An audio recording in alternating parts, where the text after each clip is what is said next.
안녕하세요. 사연에 빠지다의 DJ 민영입니다. 오늘 사연자는 눈에 넣어도 아프지 않은 딸에게 상상도 못할 일이 벌어지고 있었다는데요. 과연 어떤 사연인지 들어보겠습니다. 오늘도 두 가지 사연 준비되어 있어요. 끝까지 들어주실 거죠? 그럼 오늘의 사연 바로 시작할게요. 구독과 좋아요 잊지 말고 꾹 눌러주세요. 안녕하세요. 저는 70대 할아버지입니다. 저는 60년 넘게 살아온 동네에서 30년 동안 가정의학과 병원을 운영하다 최근 병원을 아들에게 넘기고 집에서 쉬고 있어요. 평생 공부만 하고 병원 운영에만 신경 쓰고 살다 하루아침에 백수가 돼서 집에 있으려니 아주 여기저기 좀이 쑤셔서 죽겠습니다. 또래 주변 친구들에 비하면 저는 오래 일한 편이기는 해요. 제 주변 친구놈들은 환갑이 되기 전에 진작 다들 하던 일을 그만두거나 퇴임을 했거든요. 제가 환갑이 넘어서까지 동네에서 병원 운영하는 걸 보고 같은 의사인 친구놈이 비아냥거렸어요. 이래서 있는 놈들이 더하다는 말을 하는 거라니까? 건물도 있는 놈이 언제까지 벌어먹으려고 떡하니 자리 차지하고 있어? 누가 돈 때문에 그런가? 일하는 게 좋아서 그러지. 우리 병원에 나보겠다고 20, 30년째 오는 환자들도 많아. 그런 분들 보면 그만둘 수가 있어야지. 친구놈은 제가 돈에 미쳐서 이 나이 먹어서도 일하는 것처럼 몰아갔지만 꼭 그렇지만은 않았습니다. 한 동네에서 오래 병원을 운영하다 보니 매일 만나는 환자들이 가족 같고 친구 같아 그만두고 싶지가 않았어요. 그건 네 생각이지? 요즘 사람들은 의사가 나이 많으면 싫어해. 빨리 아들한테 넘겨주고 좀 놀아라 놀아. 친구놈 말이 다 틀린 말은 아닙니다. 고등학교 졸업하고 의대에 들어간 순간부터 지금까지 저는 한시도 쉬지 않고 앞만 보고 달려왔어요. 그나마 아내와 결혼하고 아이들이 생기면서 가족들과 더 시간을 보내고 싶다는 생각에 다니던 대학병원을 나와 부모님께 증여받은 건물에 병원을 개원했습니다. 병원을 개원하고 나서는 매일 병원에만 있었어요. 그러니 더 이 동네에서 벗어날 일이 없었죠. 그때부터 지금까지 쉬지 않고 일만 했으니 친구 말대로 이제 남은 생은 좀 놀아도 되기야 하죠. 하지만 그게 또 마음처럼 쉽지 않았습니다. 원래 놀아본 놈들이나 노는 거지. 저처럼 평생 집, 병원 하던 사람은 일을 그만두면 앞으로 난 뭘 하고 살아야 하나 항상 걱정이 많았습니다.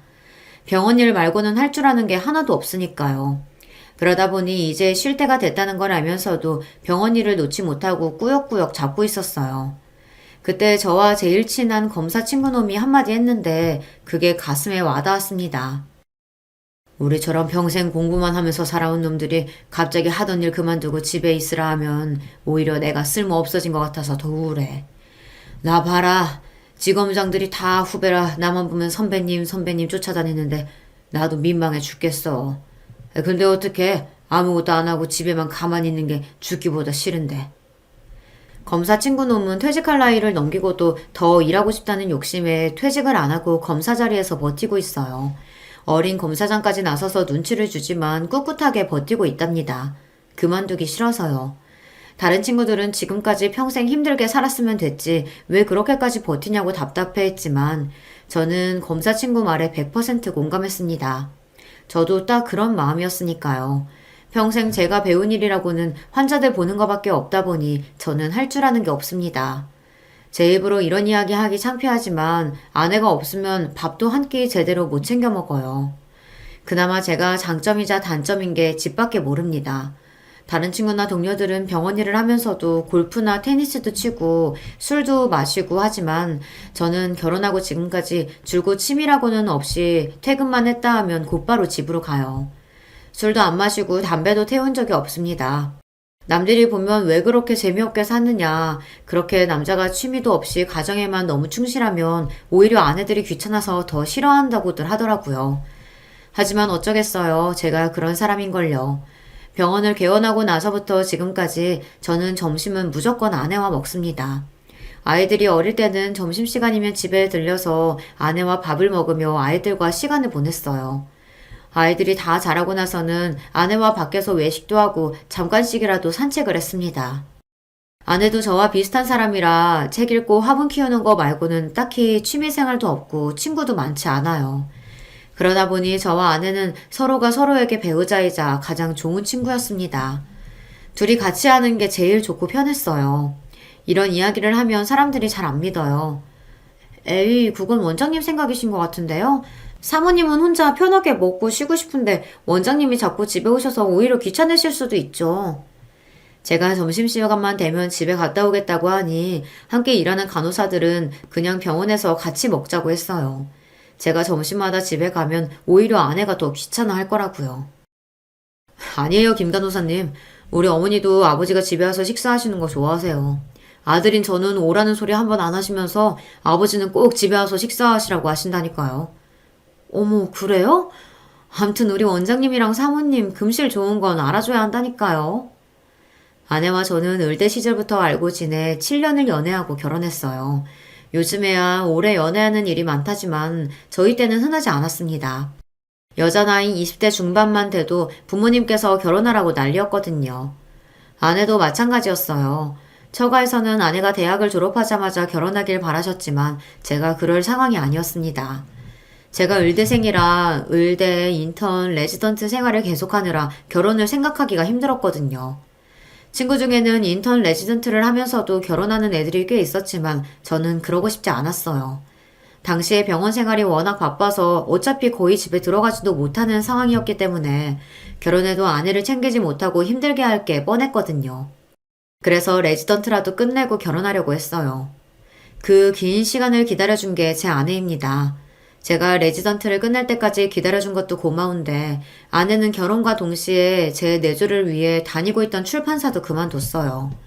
아내가 출판사 일을 좋아한다는 걸 누구보다 잘 아는 저로서는 아내에게 고마우면서도 너무 미안했습니다.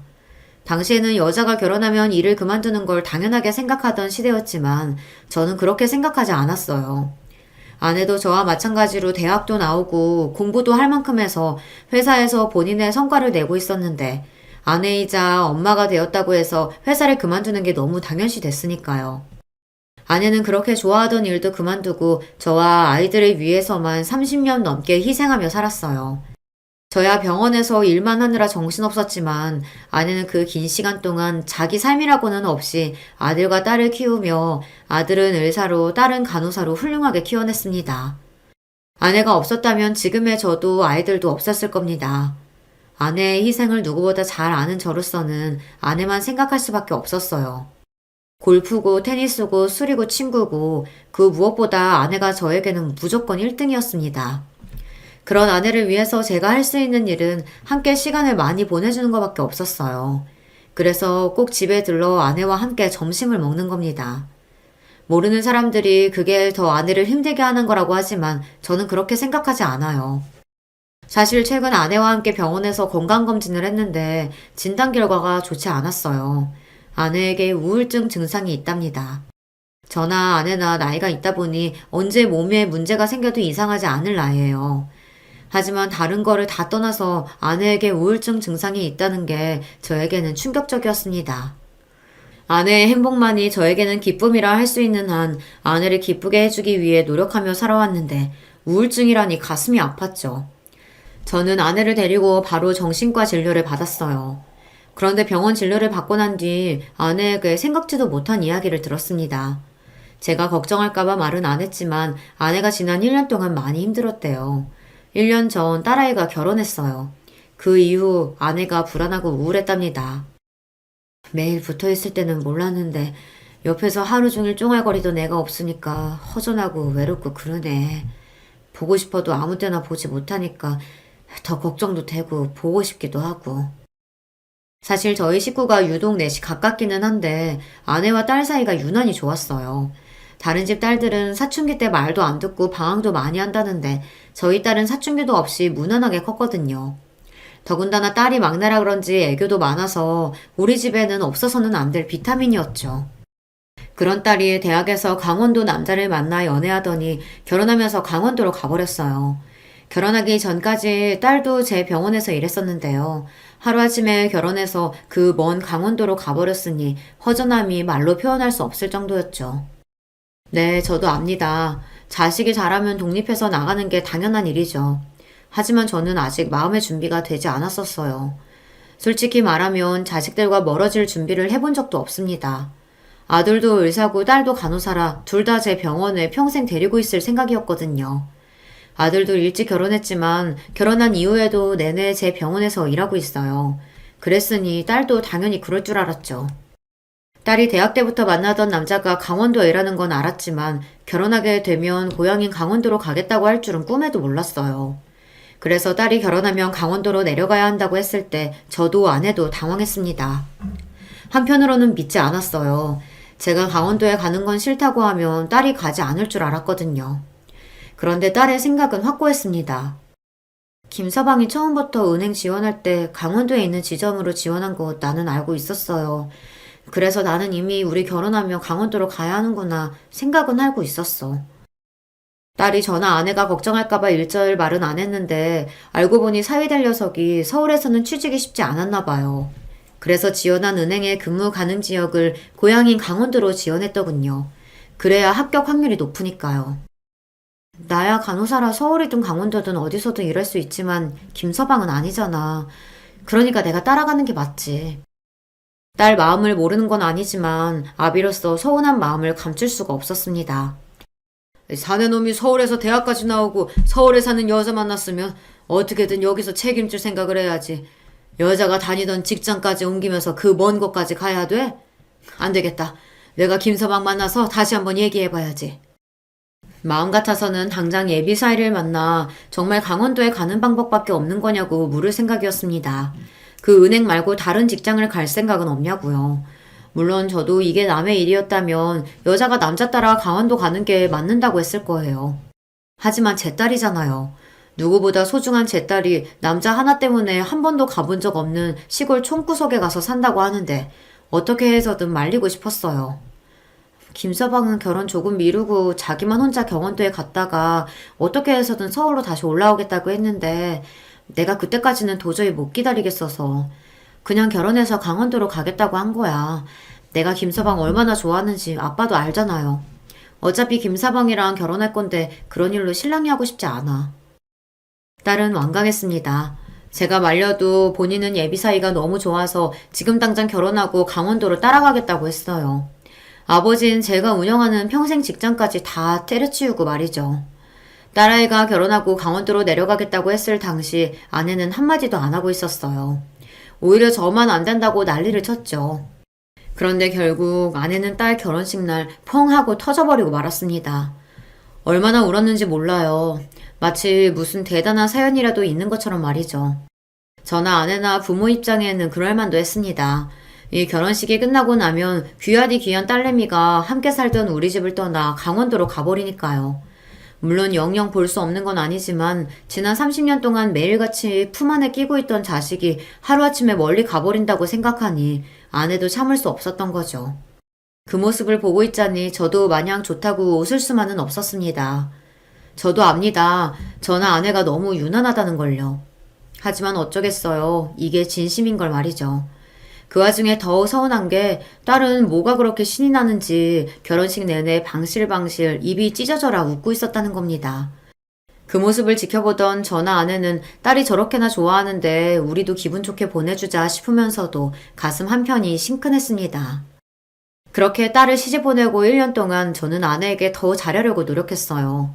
아빠인 저도 이렇게 딸의 빈자리가 크게 느껴지는데 엄마인 아내는 얼마나 힘들까 싶어서요. 그런데 이게 제가 노력한다고 해서 되는 게 아니더군요. 아내에게 있어 딸은 또 다른 의미이다 보니 아내는 저보다 배로 더 힘들었나 봐요. 아이를 둘이나 낳고 키우는 30년 동안도 걸리지 않았던 우울증에 걸릴 정도로 말이죠. 난 정말 괜찮으니까 점심시간에 무리해서 집까지 오지 않아도 돼요.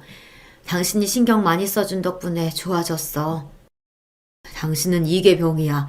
힘들면 힘들다고 말을 해야지 왜 항상 괜찮다고만 해. 그렇게 매일 참고만 사니까 마음에 병이 생기지. 저는 너무너무 속상했습니다. 무슨 일이 있어도 화도 한 번 안 내고 항상 괜찮다고만 하는 아내가 결국은 마음의 병을 얻었다는 게 너무나도 속상하고 화가 났어요. 아내는 딸이 결혼해서 강원도로 간다고 했을 때도 한마디도 하지 않았어요. 부모로서 속마음은 당연히 딸이 먼 강원도까지 가는 걸 원하지 않았지만 결혼만큼은 딸이 원하는 대로 하게 해주고 싶은 마음에 티를 내지 않았던 거죠. 그러더니 결국은 또 본인이 속병이 난 거예요.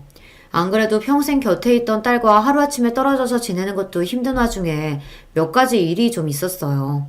사실 딸이 결혼식을 올리고 강원도로 내려가고 나서 반년 사이에 두 번이나 사위랑 딸이 싸워서 울면서 전화가 왔습니다. 둘이 서로 죽고 못 살 만큼 좋아서 강원도까지 내려가 놓고는 자주 다투는 것 같더라고요. 특히나 강원도에 사는 사돈들이랑 딸아이가 사이가 좋지 않은 것 같았어요. 나라고 왜 시어머니, 시아버지랑 잘 지내고 싶지 않겠어. 근데 툭하면 병원에서 일하는데 전화해서 오라 가라 하고 안 받으면 병원까지 찾아오시니 나로서는 진짜 미치겠다니까. 시골 사람들은 다 그러는 건지 몰라도 사돈들은 틈만 나면 딸아이가 일하는 병원으로 찾아오고는 한답니다. 사돈은 두 분 다 농사를 지으세요.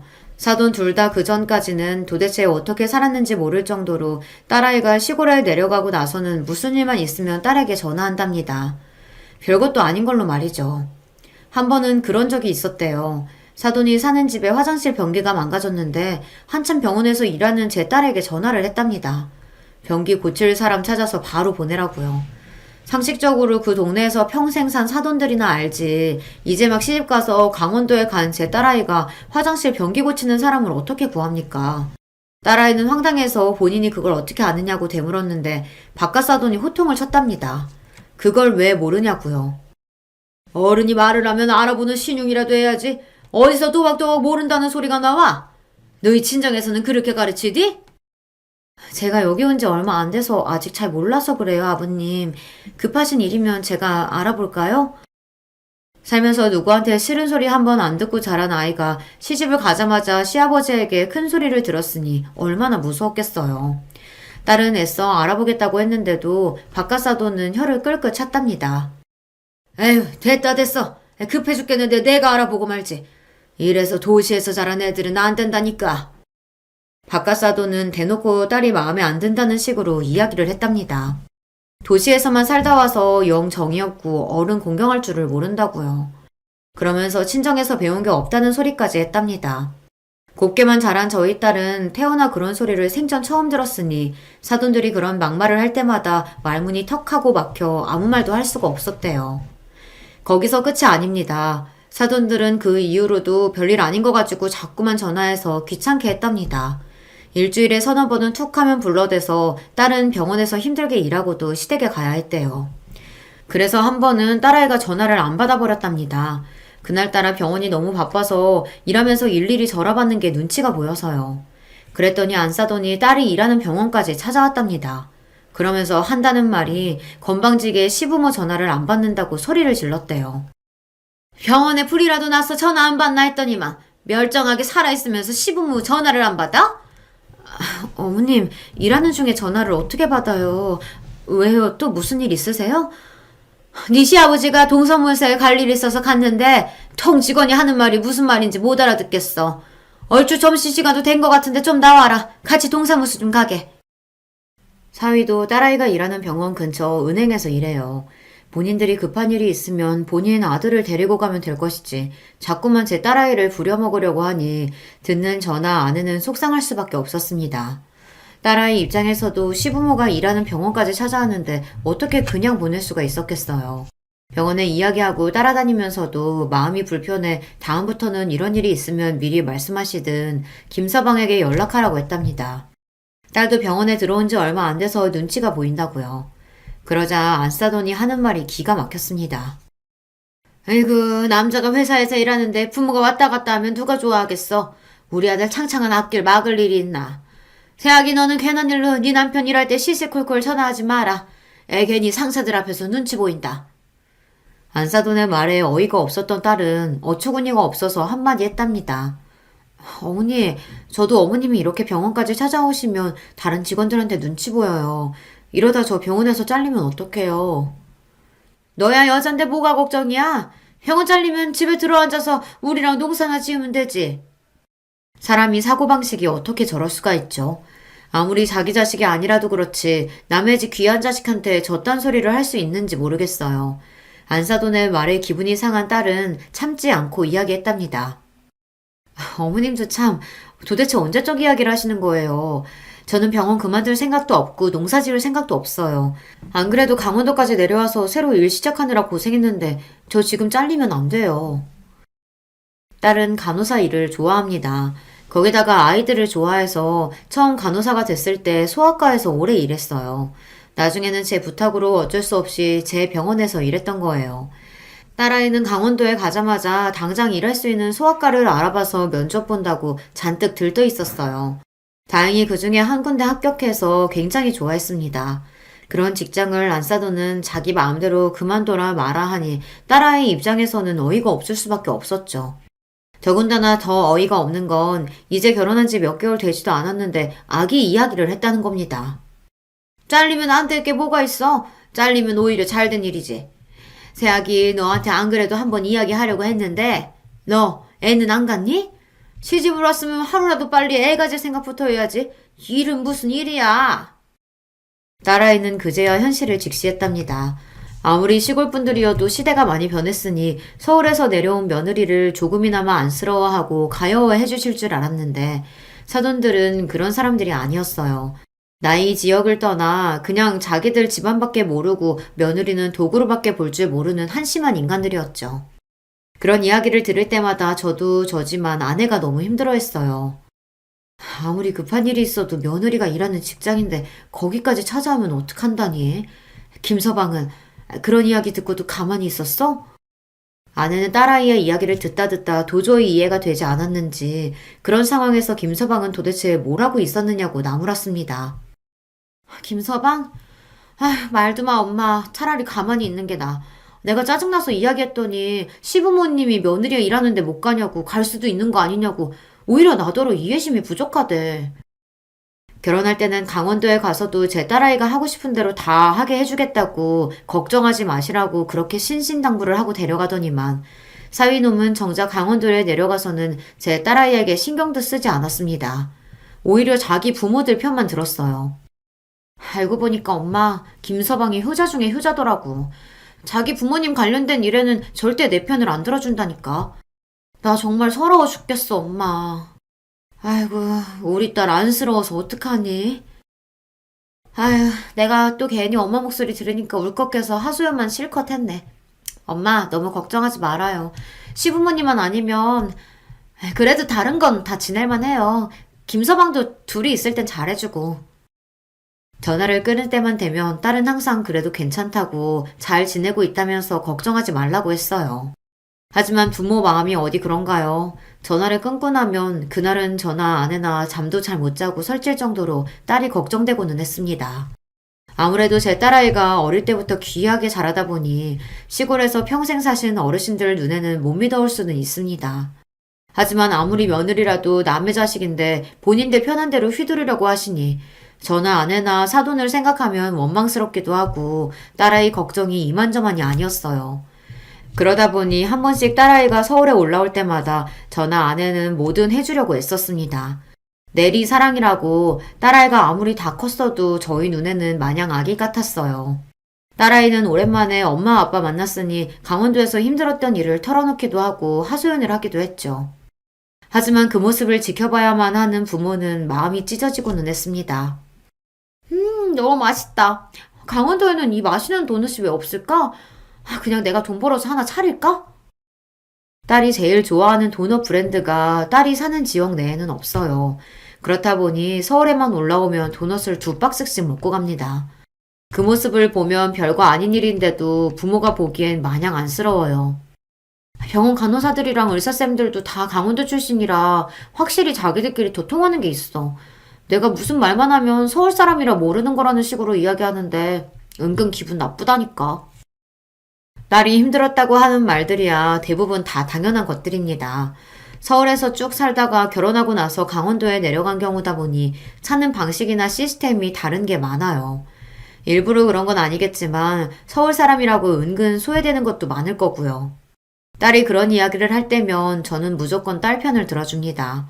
그게 부모로서 당연한 거니까요. 시부모님은 티나게 차별하시는 게 한 상에다 다 같이 밥을 먹잖아? 그럼 꼭 고기나 생선 같은 맛있는 반찬은 남편 앞에만 놔준다? 내가 손 안 닿는다고 한 접시 더 내놓으려고 하면 상도 좁은데 뭐하러 그러냐고 하셔. 그럴 때마다 너무 기분 나빠. 먹는 거 가지고 치사하게 왜 그런데? 아유 안쓰러운 우리 딸. 여기서는 고기며 생선이며 다 우리 딸 먹어. 역시 우리 엄마 아빠밖에 없다니까. 나 진짜 눈물 나. 나도 그냥 서울에 살고 싶다.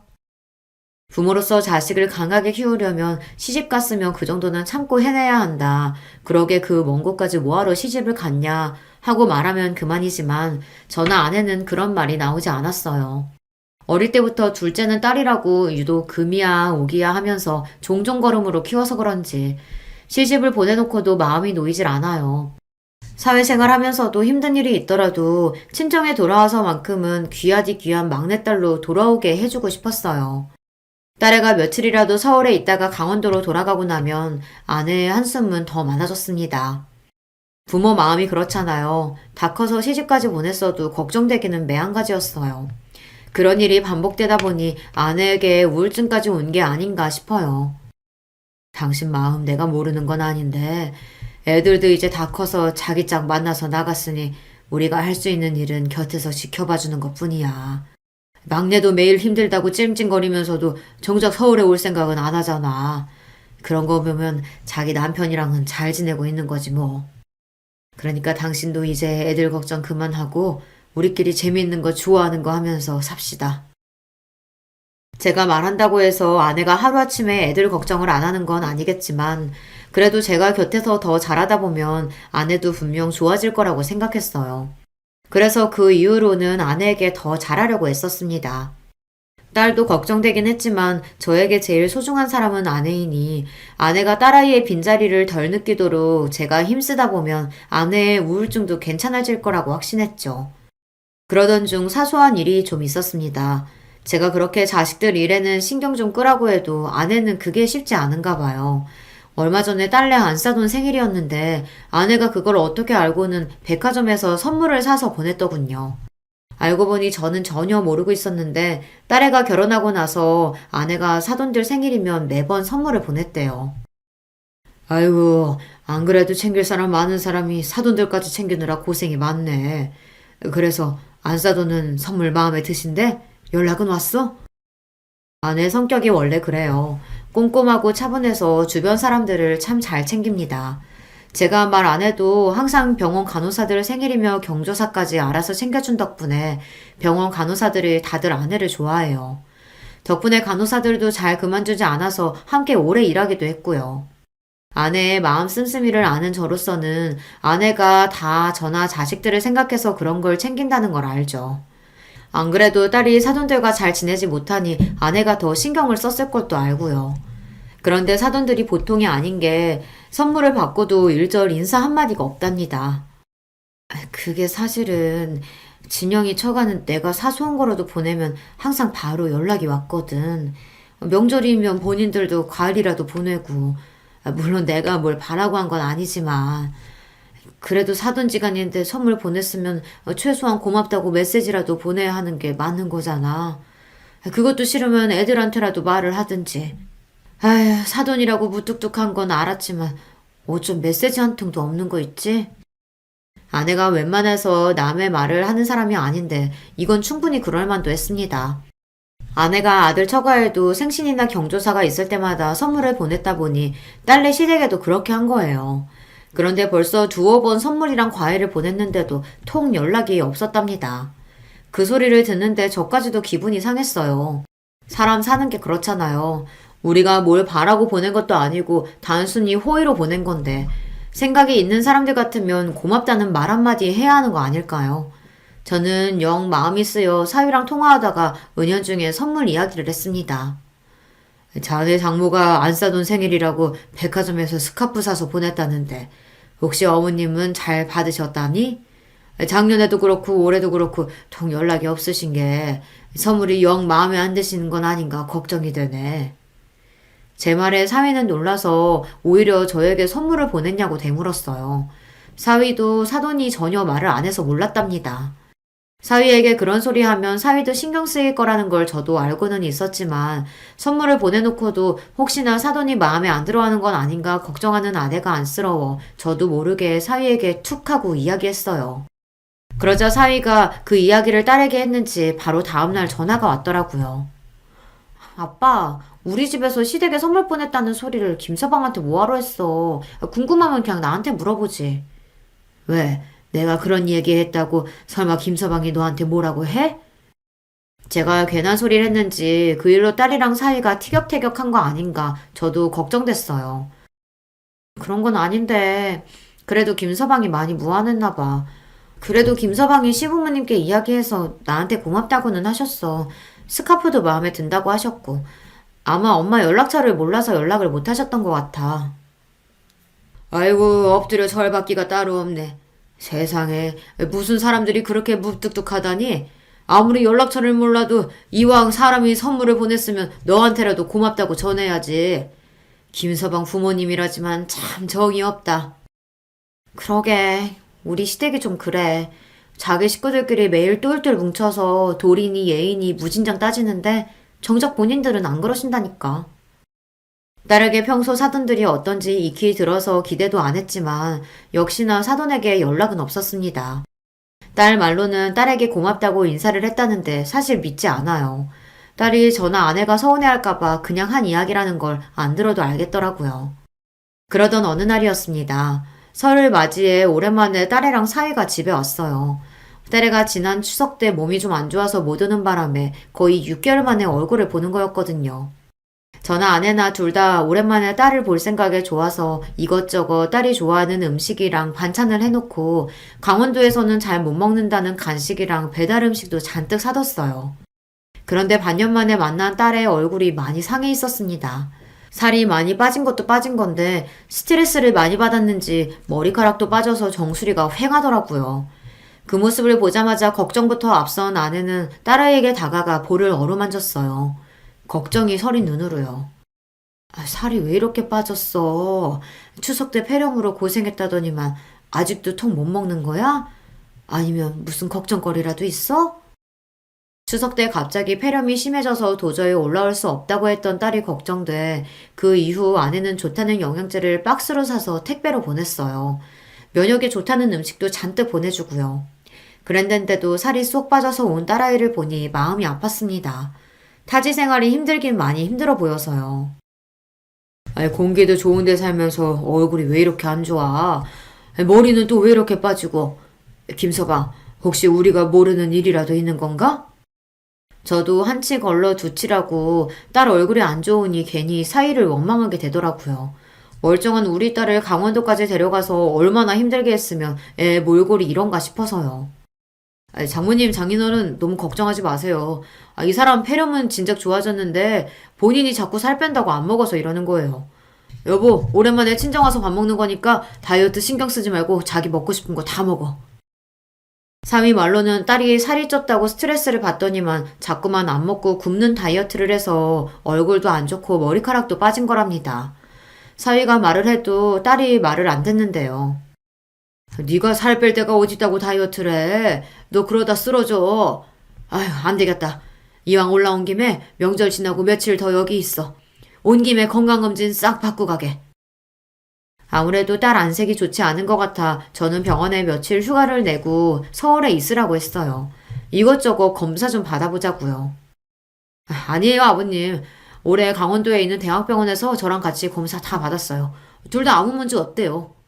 그러자 사위 말이 이미 건강검진은 다 받았답니다. 둘 다 아무 문제 없대요. 그래? 위랑 내장도 다 내시경 한 거 맞지? 애가 볼 때마다 살이 자꾸 빠지는 게 아무래도 걱정되네.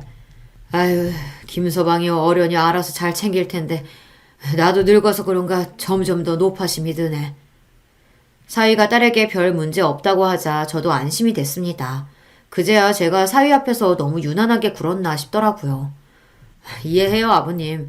귀한 막내딸 타지에 내려가 있으니 얼마나 걱정이 많으시겠어요. 저도 딸 생기면 아버님이랑 똑같이 할 것 같아요. 그래도 우리 김서방이 내 마음 이해해 주니까 좋네. 아유, 시장전 할 텐데 얼른 밥부터 먹자. 나이가 들면 자식들도 다 크고 독립해서 더는 걱정할 게 없을 줄 알았는데 아니더군요. 늙은이 노파심에 괜한 걱정이 더 늘어갔어요. 그래도 사위가 저렇게 제 딸을 걱정하며 이야기해주니 마음은 놓였습니다. 그런데 한 가지 걸리는 게 있었어요. 딸아이가 말수가 많이 줄었다는 겁니다. 얼마 전까지만 해도 통화만 했다 하면 30분 내내 혼자 떠들던 아이였는데 최근 들어 저나 아내에게 연락도 자주 안 하고 만나도 말이 별로 없었어요. 표정도 영 좋지 않고요. 이것도 저의 괜한 노파심인가 싶어 명절 동안 딸아이를 좀 지켜보기로 했는데 식사를 하러 가는 길에 이상한 점을 발견하고 말았습니다. 딸애가 앉아있을 때는 몰랐는데 걸을 때 미묘하게 한쪽 다리를 절뚝거리더라고요. 아무래도 이상해서 제가 딸아이의 뒷모습을 유심히 바라보고 있었습니다. 그런데 그때였어요.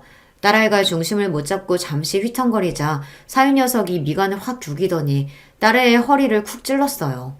마치 딸에게 화가 난 사람처럼 인상을 쓰더니 티나게 행동하지 말라고 경고하는 것처럼 보였죠.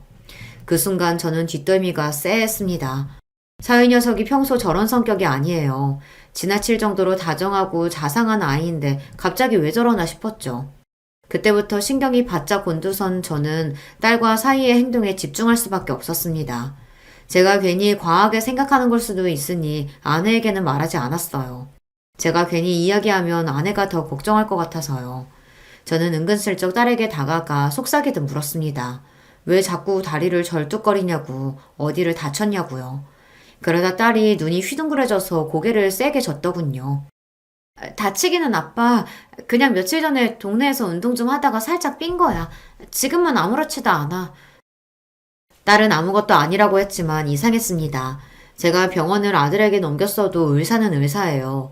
딱 봐도 딸아이가 걷는 모습이 살짝 삔 정도는 아니었습니다.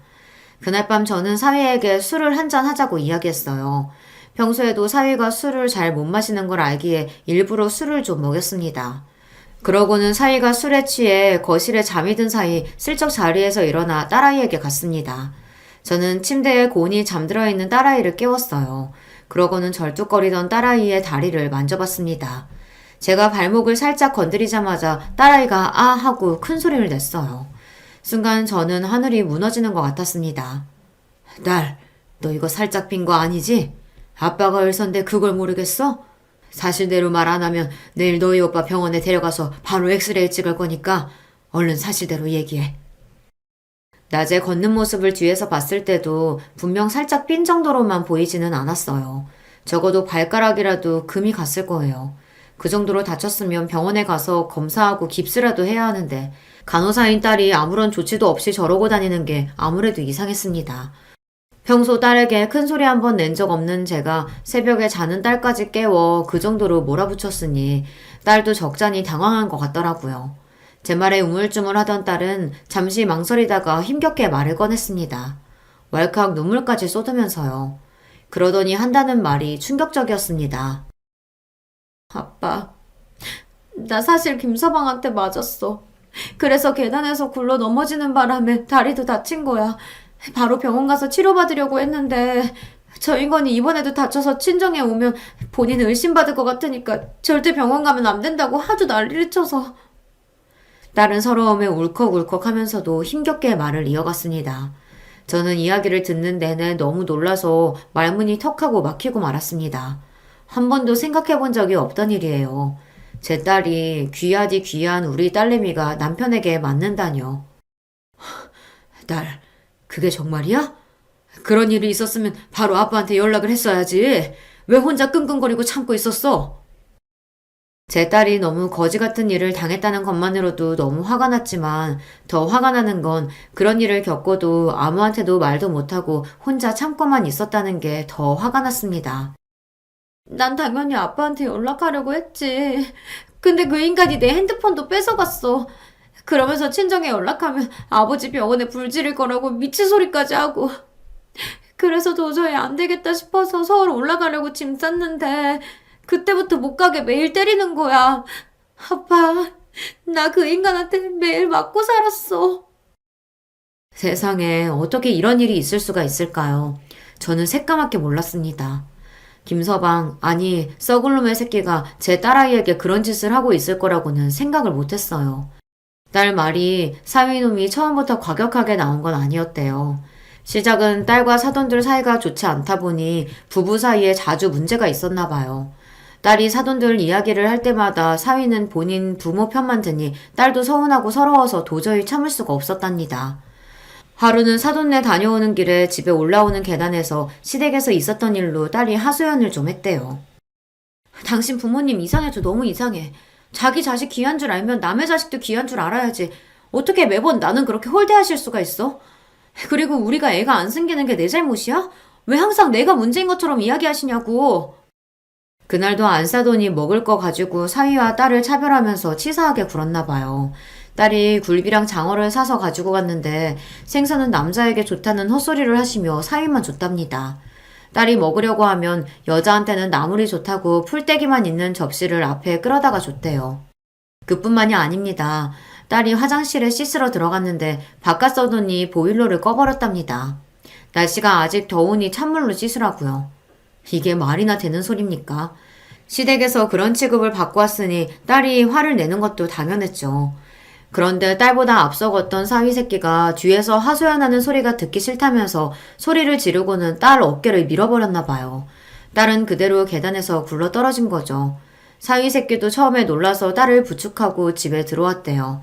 본인이 너무 화가 나서 참지 못했다고 미안하다고요. 그런데 그날 저녁 밥을 먹다가 딸이 시댁에서 있었던 일이 떠올라 한마디를 더 했는데 사위놈이 또 그 소리를 한다고 화를 내며 상을 엎어버렸대요. 그제야 정신이 든 딸은 도저히 안 되겠다 싶어 절뚝거리는 다리로 친정에 가겠다고 했답니다. 더는 못 살겠다고요. 그러자 당황한 사위새끼는 그때부터 욕을 하고 때린 거예요. 들으면 들을수록 사위새끼는 인간 말종이었습니다. 사위새끼는 한 번 때리는 걸로도 모자라서 본인이 저지른 일을 덮기 위해 계속 때리고 친정에 연락도 못하게 한 거죠. 심지어 이번에 서울에 올라오면서도 딸에게 전화 아내에게 이야기하면 그 자리에서 전화 아내를 죽여버리겠다는 소리까지 했답니다. 저는 지금이라도 당장 거실로 나가 세상 모르고 잠들어 있는 사위놈의 면상을 짓밟고 싶었습니다. 당장 경찰에 전화해 저 가정 파괴범을 잡아가라고 하고 싶었어요. 하지만 그 정도로 좋게 넘어가 줄 수는 없었습니다. 저 뻔뻔한 낯짝을 다시는 못 들게 다니고 해주고 싶었어요. 그날 새벽 명절 연휴인 것도 불사하고 저는 친구들에게 연락했습니다. 제 친구 녀석 중 유일하게 아직도 현역에 있는 검사 친구에게요.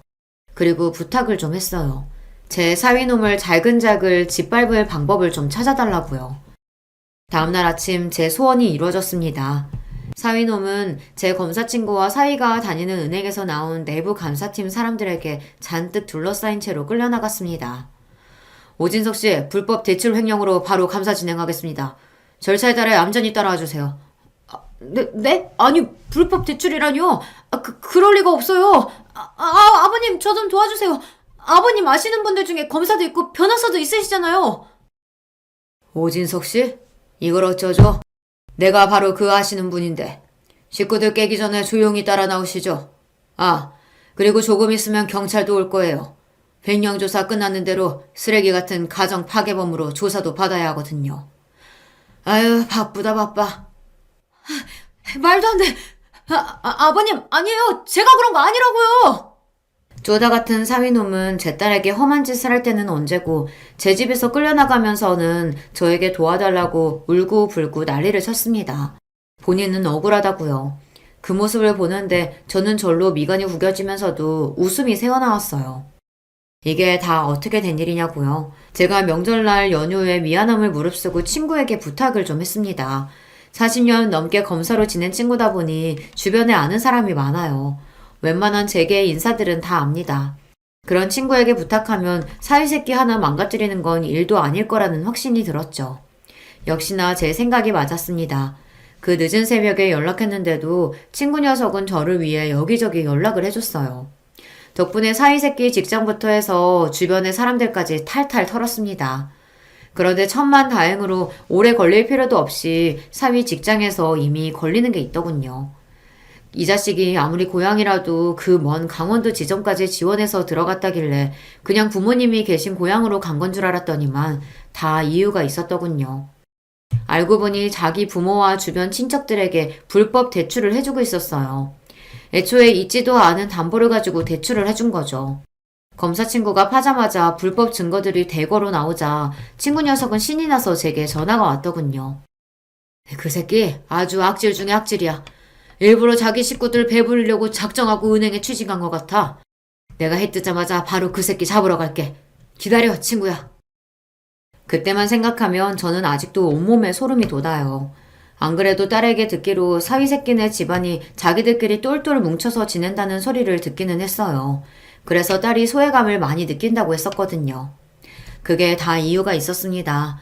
자기들끼리 작정하고 남의 돈을 가로채고 있었던 거예요. 세상에 저런 부모가 어디 있답니까?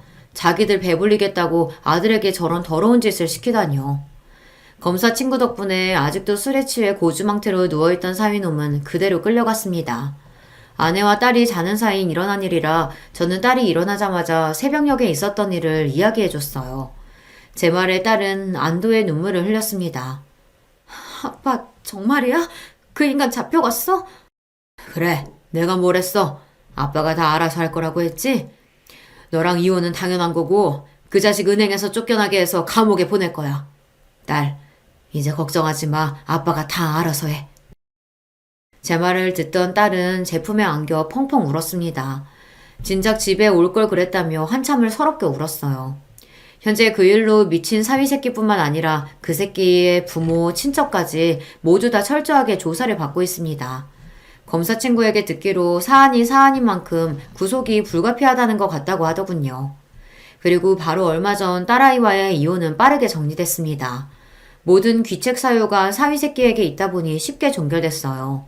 아이가 없는 게 천만다행이었다 싶었죠. 물론 그 일 이후 딸아이는 아직도 마음에 트라우마가 있어요. 당연한 일이죠. 몇 년을 사랑해서 믿고 강원도까지 따라갔는데 그런 말도 안 되는 일을 당했으니까요. 딸은 열심히 치료받으면서 서울에 다시 일자리를 구하고 있어요. 저는 제 병원에서 일하라고 했지만 딸은 혼자 힘으로 홀로서기를 하고 싶다고 소아과에 면접을 다니고 있습니다. 저와 아내는 딸이 원하는 대로 지켜봐주고 기다려주기로 했습니다.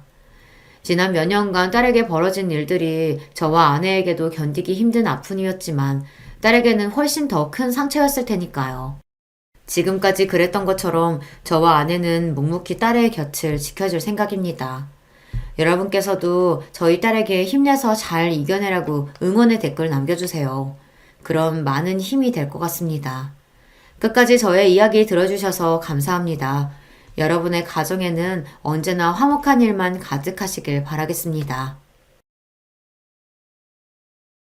안녕하세요. 이제간 40이 된 새댁입니다. 여러 사연을 듣다 보니 제 얘기도 한번 들려드리고 싶어서 이렇게 사연을 보내봅니다. 정확히는 저희 시아버지 이야기예요. 세상 둘도 없는 천사 같은 저희 시아버지 말이에요. 적지 않은 나이에 결혼을 하게 되면서 맺게 된 소중한 인연과 또 그 소중한 인연을 지켜드리고자 애썼던 에피소드를 들려드리려고 해요. 저는 대학을 졸업하자마자 인터넷 쇼핑몰을 창업해서 지금까지 그 일을 꾸준히 해오고 있습니다. 처음 창업을 했을 때는 아무것도 몰라서 고생을 좀 했지만 쉬지 않고 주 7일을 몇 년간 열심히 일했더니 어느 순간 사업이 궤도에 오르게 되었습니다. 그렇게 돈은 어느 정도 만졌지만 청춘을 다 바쳐서 일에만 몰두했던 터라 연애다운 연애는 제대로 해보지 못했어요. 그래서 40이 가까워진 나이에도 시집을 못 가고 사무실에만 틀어박혀 있었죠. 그렇게 영원히 솔로로 늙어갈 것만 같던 제 삶에도 핑크빛 봄바람이 불어오더군요. 남편과는 같은 회사에서 만났습니다. 제 회사였으니까 정확히는 제 직원이었겠죠? 사업이 점점 궤도에 오르면서 보다 경쟁력 있는 제품으로 승부해야겠다는 생각에 납품을 받던 방식에서 직접 디자인한 제품들을 생산하기로 마음을 먹었습니다. 그렇게 해서 능력 있는 패션 디자이너들을 사방팔방으로 몰색했는데 그때 당시 남편이 자신의 개인 SNS 계정에 올린 포트폴리오가 마음에 들어 컨택을 해보았고 본인이 해보고 싶던 일의 방향과 저희 회사의 비전이 맞는다며 흔쾌히 영입을 할 수 있게 되었습니다. 그때까지만 해도 순수하게 직원으로만 채용했고 철저하게 직원으로만 대했습니다. 그도 그럴 것이 저보다 6살이나 어린 데다가 대표가 남자 직원에게 추근덕대는 것처럼 보이는 게 싫었기 때문입니다. 그런데 아이러니하게도 제가 이렇게 스스로를 통제하고 있었다는 것은 반대로 그 사람에게 마음이 가고 있었다는 것을 반증하는 것이었죠. 처음에는 순수하게 그 사람의 작품 세계만 보고 고용인으로서 매료되었다면 함께 일하게 되면서 알면 알수록 점점 남자로 보이기 시작했거든요. 하지만 먼저 다가설 수는 없었습니다. 그런데 놀랍게도 남편도 같은 생각을 하고 있었대요. 저를 처음 본 순간 첫눈에 반했다고 했습니다. 그렇게 서로에게 끌리고 있었지만 업무 관계라는 장벽에 가로막혀 몇 달을 그렇게 서로 소가리를 했습니다. 하지만 남편이 남자답게 용기 있게 제게 고백을 했고 저희는 그렇게 연애를 시작했습니다. 나중에 지나서야 남편이 말해준 건데 그때 고백할 때는 거의 잘릴 각오를 하고 고백했다고 하더군요. 저는 왜 더 빨리 말하지 않았냐며 타박 아니 타박을 했습니다. 그렇게 저희는 2년여를 달콤하게 연애하다가 본격적으로 결혼 얘기가 오가게 되었습니다. 남편은 어머니가 일찍 돌아가시고 아버지 밑에서 자랐다고 합니다. 시아버지 되실 분은 조그만 시골 학교의 미술교사로 오랫동안 일해오고 계시다고 했습니다. 아버님을 처음 뵀던 날 무척이나 긴장을 했었는데 그런 저를 너무나 따뜻하게 맞아주시던 모습이 아직도 생생합니다. 시아버지는 격동의 1960년대에 태어나 찢어지게 가난한 어린 시절을 보내셨습니다. 어렸을 적부터 화가가 꿈이었는데 붓 하나 물감 한 통 살 돈이 없어서 늘 동네 부잣집 자녀들만 다니는 고급 미술학원에서 버리는 찌꺼기 재료들을 가져다가 그림을 그렸다고 했습니다. 그렇게 고등학교 졸업할 때까지 열심히 그림을 그렸지만 부모님이 비싼 미대 학비를 대줄 형편이 되지 않아 국립대 미술교육과를 지원하게 되었고 그것이 시아버지가 평생 미술교사로 재직하게 된 계기가 되었습니다. 남편은 시아버지로부터 그림의 재능을 물려받아 어릴 때부터 신동소리를 들으며 자랐고 시아버지는 아마 자신의 화가로서 못다 이룬 꿈을 남편이 대신 이루어주기를 내심 바랬던 것 같습니다. 다행히 남편도 그림을 좋아하고 예술가 기질이 있었기 때문에 순수 미술은 아니지만 패션 디자이너라는 영역에 발을 담그게 되어 아버지의 뜻을 이어가게 되었던 것입니다. 남편의 아버지에 대한 사랑은 남달랐습니다. 남편이 어릴 때 어머니가 사고로 돌아가시고 그때부터 쭉 시아버지가 홀로 지내시면서 남편을 키우셨습니다. 시아버지는 돌아가신 아내에 대한 그리움과 더불어 남편이 혹시라도 상처받을까봐 그때부터 쭉 재혼하지 않으시고 혼자 사셨다고 합니다. 지금은 오히려 남편이 좋은 분이 있으면 결혼해서 사시라고 제안을 하는데도 끝내 재혼 생각은 없다고 하시네요. 자신의 인생에서 여자는 먼저 간 아내 한 명뿐이라면서요. 정말 로맨틱하지 않나요? 시어머니의 이야기가 나온 김에 두 분이 만나게 된 이야기를 하지 않고 넘어갈 수가 없겠네요. 때는 1980년대 학생 민주화 운동이 한참이던 시절이었습니다. 이제 겨우 신입생 티를 벗은 시아버지는 자신도 이 땅의 정의를 위해 한번 바쳐야겠다는 생각에 시위대에 참가했습니다. 최루탄과 물폭탄 세례를 받으면서도 목청이 터져라 정의를 외치며 그렇게 한몸 불살랐습니다. 하루는 시아버지가 군인들에게 쫓겨 골목골목을 도망다니다가 피할 곳이 여의치 않자 담을 넘어 아무 민가에나 들어가 몸을 숨겼다고 합니다. 내 깜짝이야! 집안에서 빨래를 하고 있던 한 아가씨가 그런 시아버지를 보고서는 깜짝 놀라 소리쳤는데 시아버지는 검지손가락을 입에 가져다 대며 간절한 눈빛으로 아무런 말도 하지 말아달라는 신호를 보냈습니다. 그러던 찰나 그 집의 대문을 쾅쾅 두드리면서 군인들이 들이닥쳤습니다. 실례하겠습니다. 여기 시위대 한 명이 한 명 들어간 것 같던데 혹시 누가 들어오지 않았나요? 시아버지는 재빨리 군인들이 자신을 볼 수 없도록 몸을 한쪽 구석에 숨겼습니다. 마당 어귀에서 군인과 그 아가씨의 대화 소리가 들렸습니다. 아니요. 그런 사람은 못 봤는데요. 혹시라도 수상한 사람의 거동이 파악되면 꼭 연락 주십시오. 굉장히 불순한 분자들이라 시민들에게도 위협이 될 수 있습니다. 네, 알겠습니다. 군인들은 그렇게 물러갔습니다. 이제 나오셔도 돼요. 시아버지는 만신창이가 된 몸을 이끌고 마당으로 나왔습니다. 감사합니다. 제 동지들 중 몇몇은 신미들 신고로 붙잡혀가기도 했는데 아가씨는 이렇게 저를 숨겨주셨으니 이 은혜를 어떻게 갚아야 할지요. 은혜라니요. 훌륭한 일 하시는데 제가 조금이라도 도움이 될 수 있다면 이 정도쯤이야. 정말 감사합니다. 감사합니다. 그렇게 시아버지는 황급히 자리를 떠났는데 그걸로 끝이 아니었습니다. 다음 날도 또 그 다음 날도 시아버지는 이쪽으로 도망만 오면 항상 이 집 담벼락을 넘어 숨었다고 합니다. 그때마다 착한 그 아가씨는 시아버지를 숨겨주었고요. 시아버지는 처음에는 군인들에게 붙잡힐 뻔한 위기의 순간을 넘기느라 이 집에는 도망치고 숨을 생각밖에 없었는데 몇 번을 반복해서 그러자 계속해서 자신을 숨겨주는 이 아가씨가 자꾸 눈에 들어오더랍니다. 빨래바구니를 한 켠에 들고 조금은 당황했지만 수줍은 듯한 모습으로 서 있는 그 아가씨의 모습을 보는데 그렇게 이뻐 보일 수가 없더라면서요. 그날도 어김없이 군인들을 피해 도망치다 그 집에 몸을 숨긴 시아버지는 그날만큼은 잠시 본분을 망각하고 그 아가씨에게 말을 붙였습니다. 저 혹시 실례가 안 된다면 그동안 도와주신 보답으로 식사를 한번 대접하고 싶습니다만. 네? 식사요? 아, 네, 그럼. 그 아가씨는 처음에는 놀라는 듯 하더니 이내 수줍게 시아버지의 데이트 신청을 수락했습니다. 시아버지는 항상 여기저기 땅바닥에 구르고 최루탄을 뒤집어 쓴 모습으로 나타나는 자신의 겉모습 때문에 당연히 거절을 당할 거라고 생각했는데 의외로 그 아가씨가 수락을 해서 놀랍다고 했습니다. 네, 이 아가씨가 바로 시아버지의 운명의 사랑이자 제 남편의 어머니가 되실 분이었던 거죠. 그날 이후로 두 분은 매일 만났다고 합니다. 그렇게 두 분이 정이 깊어지자 시아버지는 둘의 앞날을 그려보게 되었고 사랑하는 사람과 함께하는 미래를 그리며 학생운동은 잠시 내려놓고 공부에 매진을 했습니다. 교육자로서 이 나라에 이바지하는 것이 또 다른 애국이 될 수도 있겠다고 생각을 하면서요. 그렇게 학업과 군복무를 마친 시아버지는 임용고시에 합격하자마자 시어머니와 결혼을 했습니다. 그리고 얼마 지나지 않아 씩씩한 사내 아이를 낳았는데 그 아이가 바로 지금의 제 남편이고요. 정말 행복만이 가득한 가정이었다고 합니다. 아내와 아들을 사랑하는 착실한 남편과 그런 남편을 또한 한없이 사랑하는 착한 아내, 게다가 이쁜 아들까지. 시아버지는 천국에 있다면 바로 이곳이겠구나 싶었다고 합니다. 하지만 그 에덴 동산 같던 평화로운 가정을 시기 질투라도 하듯 그 집에는 커다란 불행이 닥쳐오게 됩니다. 때는 남편이 6살 되던 해였습니다.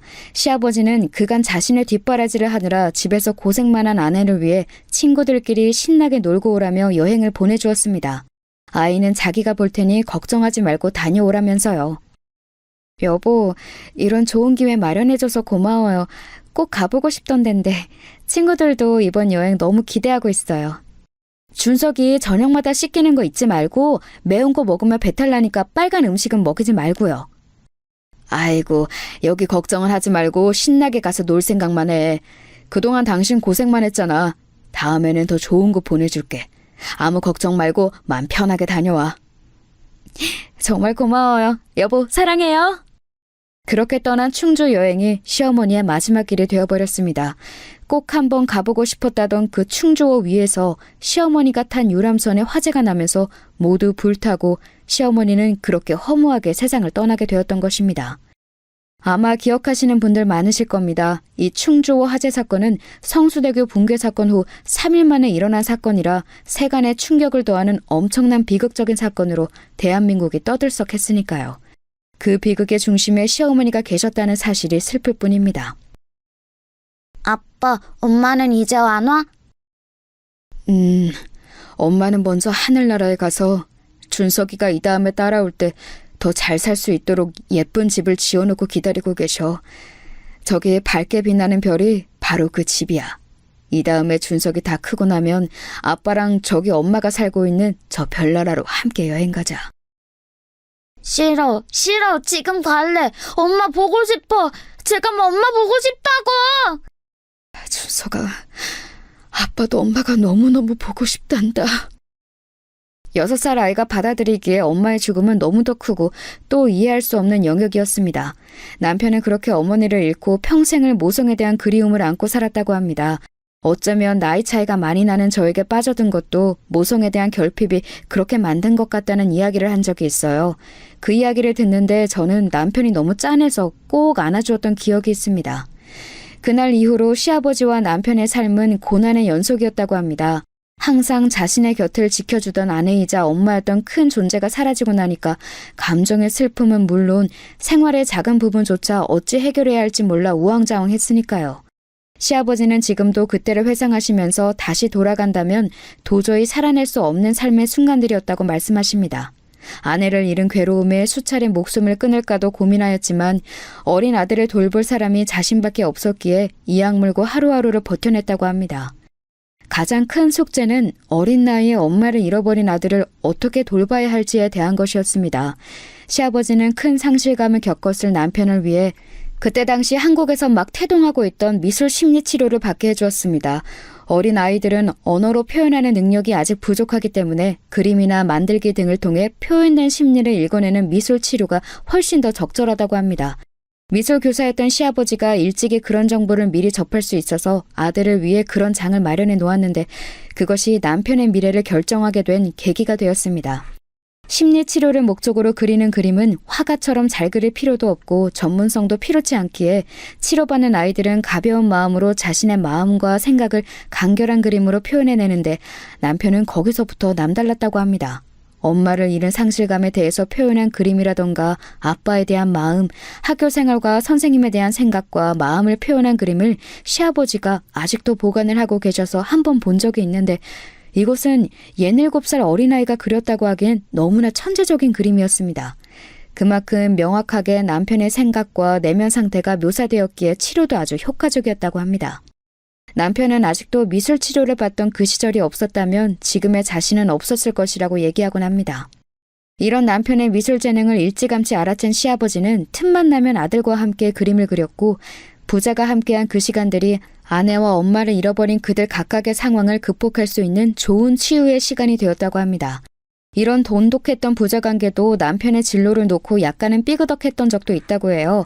서두에서 말씀드린 것처럼 현재 남편은 패션 디자이너입니다. 순수 미술에서 특출난 재능을 보였던 남편이 갑자기 패션 쪽에 눈을 돌린 것은 한창 질풍노도의 시기인 사춘기 때였다고 합니다. 남편은 어느 순간 옷차림과 헤어스타일에 신경을 쓰기 시작했고 그리는 그림도 어느 순간 죄다 옷밖에 없었습니다. 틈만 나면 동대문을 기웃거렸고 어느 때부터는 원단을 사와서 이리 찢고 저리 박음질하고 하면서 스스로 옷을 만들어보기도 했다고 합니다.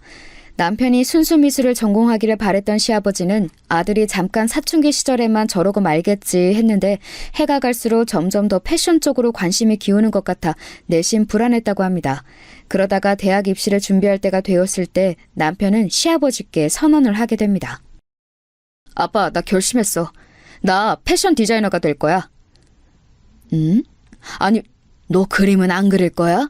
너 이 귀한 재능을 그냥 갖다 버리려고? 아빠, 나는 이게 재능 갖다 버리는 거라고 생각 안 해. 어차피 도화지에 선으로 그림을 표현하는 거나 원단을 가지고 예쁜 옷을 만들어내는 거나 똑같은 예술이잖아. 그렇게 볼 수도 있긴 하지만 이왕이면 아빠가 못 이룬 화가의 꿈을 대신 이뤄주면 안 되겠니? 정 안 되면 둘 다 병행이라도 하면서. 에이, 아빠, 날고기는 애들이 지금 이거 하나만 집중해서 지금도 수많은 경쟁 작품들을 만들어내고 있는데 나도 걔네들한테 뒤지지 않으려면 한 가지에만 집중해야지. 준서가 그러지 말고. 평생 아들이 하는 일에 한 번도 반대하지 않으셨던 시아버지는 이번만큼은 완고하게 남편을 계속 설득했다고 합니다. 하지만 남편 역시 뜻을 확고하게 세운 뒤여서 그렇게 시아버지와 남편 사이에는 묘한 신경전이 있었다고 합니다. 이때가 시아버지와 남편이 살면서 겪은 유일한 갈등이었다고 하네요. 그런데 그런 갈등을 해결하게 되는 계기가 또 있었다고 해요. 남편이 고등학교 3학년이 되던 해에 시아버지의 생일날이 다가왔습니다. 그때까지도 진로 문제로 시아버지와 신경전을 벌이고 있던 남편은 아버지를 위해 선물을 하나 준비했습니다. 그것은 바로 개량 한복으로 만든 정장이었습니다. 개량 한복 자체도 굉장한 패션 센스가 있어야 만들 수 있는 건데 그걸 서양식 정장과 접목해서 만든다는 것은 웬만한 재능이 있지 않고서는 불가능한 일이었습니다. 아니, 이게 웬 거냐? 네가 직접 만든 거야? 아빠. 아빠도 학교에서 가끔 양복 입을 일 있잖아. 그때 한 번씩 이거 입어. 남편이 만든 개량 한복 정장이 너무나 고퀄리티여서 시아버지는 많이 놀라셨다고 합니다.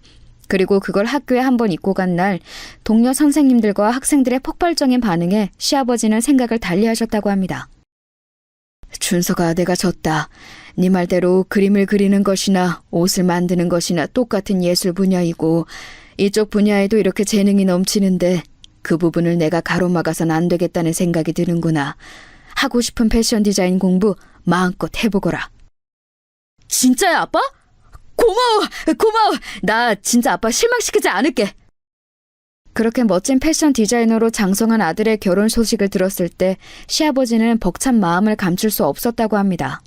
엄마 없이 호라비의 몸으로 키웠는데도 너무나 늠름하게 잘 자라준 아들과 그 아들의 아내가 되기로 결심한 제게 고마운 마음이 합쳐져서 더욱 그랬다고 합니다. 결혼식 날 하염없이 우시던 시아버지의 모습은 아직도 잊혀지지가 않습니다. 고맙다, 아가. 고마워. 시아버지는 제 손을 꼭 붙잡고 연신 고맙다는 말을 하셨습니다. 저도 감사해요, 아버님. 저희 정말 행복하게 잘 살게요. 저도 시아버지의 진심이 전해져서 함께 눈물을 흘렸습니다. 제 친구들은 제가 영원히 시집을 안 가고 싱글로 늙어 죽을 줄 알았는데 6살 연하의 훤칠한 훈남을 남편으로 맞이하니까 놀라움과 부러움을 감추지 못했습니다. 그렇게 많은 이들의 축복 속에 치러진 결혼식은 무사히 막을 내렸습니다.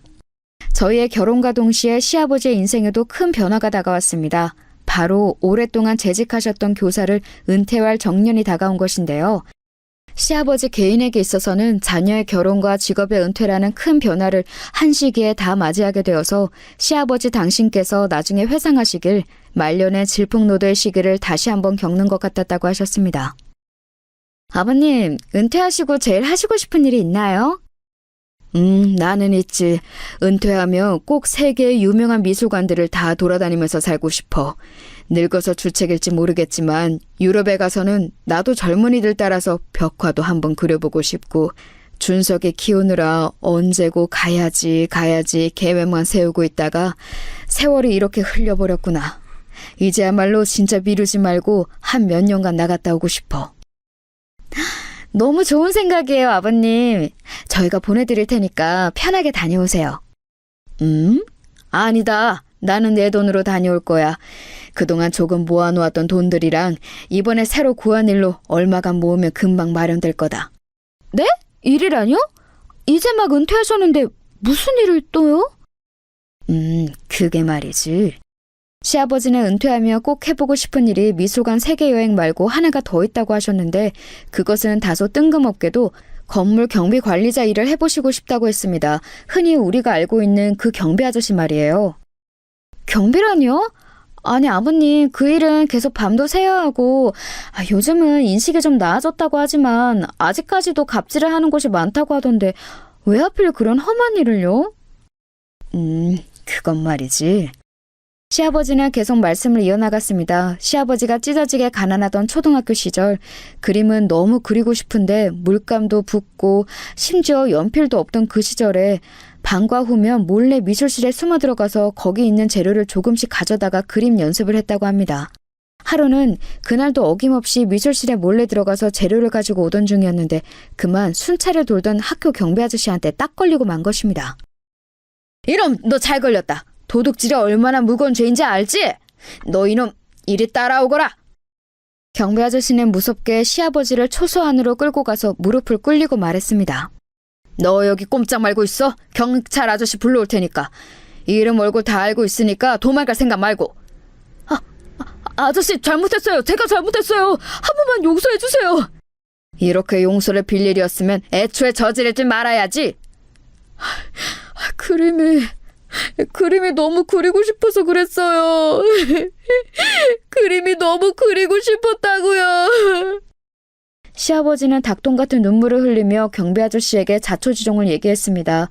그림이 너무 그리고 싶은데 가난해서 연필 살 돈도 없고 그래서 방법을 궁리하다가 미술실 재료를 가져다 쓰면 티도 안 날 것 같고 그래서 저질렀다고 하면서요. 사정을 들은 경비 아저씨는 혀를 차면서 이야기했습니다. 아무리 그래도 학교 비품을 도둑질하며 쓰나. 다시는 안 그럴게요. 한 번만 용서해 주세요, 아저씨. 경비 아저씨는 잠시 고민을 하더니 얘기했습니다. 잘 듣거라. 지금부터 하는 이야기는 너랑 나만의 비밀이다. 알겠지? 시아버지는 눈물을 닦으며 말없이 고개를 끄덕였습니다. 안 그래도 마침 미술실에서 쓰고 남은 버릴 재료들을 소각장에 가져갈 일이 있어서 가던 중에 니놈을 만난 거다. 그 재료들을 다 모아서 물감을 일일이 쫙쫙 쥐어 짜내고 쓰다 버린 붓들은 조금만 재정비하면 그림 연습하기에는 부족함이 없을 게다. 내가 그런 것들은 따로 빼놓을 테니 너는 이제부터 비품 도둑질 하지 말고 나한테 와서 받아가도록 해. 5학년 3반 김성찬. 니놈 그림 잘 그리는 건 전교에 다 소문이 나서 이 아저씨도 다 알고 있을 정도니까. 이 아저씨는 이렇게 그림 잘 그리는 김성찬이가 좀도둑이 되는 걸 보고 싶진 않다. 미래의 훌륭한 화가가 될 놈이 도둑질이나 해서야 되겠어? 아저씨, 감사해요. 감사해요. 하마터면 경찰서에 붙잡혀갈 뻔한 시아버지가 경비 아저씨의 너그러운 마음 덕분에 구제받고 난 뒤에는 신기하게도 재료 걱정할 필요 없이 졸업할 때까지 풍부한 재료로 그림 연습을 했다고 합니다. 경비 아저씨는 분명히 남은 찌꺼기 재료와 쓰다가 버릴 때가 다 된 붓들을 모아놓겠다고 했는데 항상 경비실에 가서 받는 재료는 새 것이라고 해도 무방할 좋은 재료들이었습니다. 나중에 시아버지가 졸업을 하고 한참이 지나서야 알게 된 사실인데 그 재료들은 경비 아저씨가 항상 새 것으로 사다가 준비해 놓은 재료들이었습니다. 너무 새 것이면 티가 날까봐 경비 아저씨가 조금씩 물감을 짜내고 붓을 몇 번 쓰고 하는 식으로 밑작업을 해놓으셨다고 합니다. 중학생이 되고 한참 지난 어느 해의 스승의 날, 시아버지는 그 초등학교를 방문했다가 더 이상 그 경비 아저씨가 근무하지 않게 되었다는 사실을 알고서는 행정실에 가서 급하게 아저씨의 행방을 물었습니다. 여기 계시던 경비 아저씨 어디 가셨어요?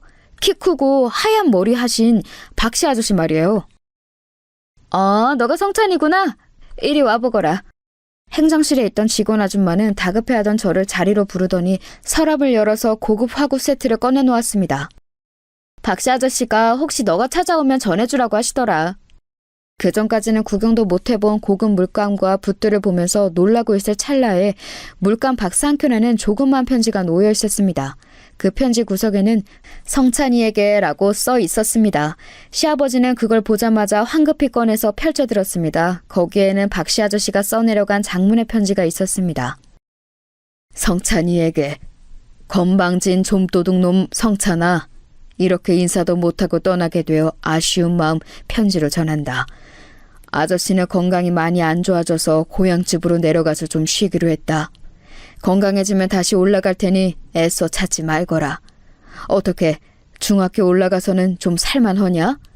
또 미술실 기웃거리면서 좀도둑질하고 있는 건 아니지? 내가 네 놈 보면 먼저 간 우리 손주가 생각나서 너에게 더 마음이 갔었다. 우리 손주놈도 그림 그리는 걸 참 좋아했었지. 그 녀석이 교통사고로 비명 횡사하지만 않았어도 내가 일을 그만두고 이렇게 시골 학교에 경비를 하지는 않았을 거야. 눈치챘는지는 모르겠지만 나도 한때는 한 학교의 선생님이었단다. 아이들 잘하는 거 보는 낙으로 인생을 평화롭게 살아가던 평범한 교사였어. 은퇴를 몇 년 앞두고 있을 때쯤 학교에 놀러온 손주 녀석을 데리고 학교 앞 문방구에 군것질거리를 사주러 함께 갔다가 잠시 눈을 뗀 사이 언덕길에서 굴러내려온 큰 트럭이 손주 녀석을 치고 만 거야.